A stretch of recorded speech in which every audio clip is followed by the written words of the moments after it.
A. Anong pangunahing suliranin ng bansa pagkatapos ng World War I? Pagkatapos ng digmaan, ang bansa ay naharap sa maraming suliranin tulad ng pagbagsak ng ekonomiya, kawalan ng kapayapaan at kaayusan, kapas sa pagkain at paniniraan, kakulangan sa pananapit at kawalan ng tiwala sa pamahalaan at sa isa't isa. B. Anong naging tugon o posisyon ng bansa sa pagbuo ng League of Nations? Ang USA ay hindi sumali sa League of Nations dahil sa pagtutol ng Senado na impluwensyahan ng isolationism at pag-aalala sa soberanya. Kahit suportado ni Pangulong Wilson, ang hindi ito naging sapat. Ito ang kanilang naging tugon.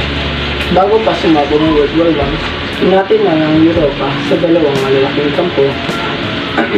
Kaya kapag may isang bansang nasasakop, napipilitan ng mga kampi nitong sumama sa digmaan. Ang mga yan ng bansang iyon, susuportahan mo ba ang kanilang desisyon? Bakit?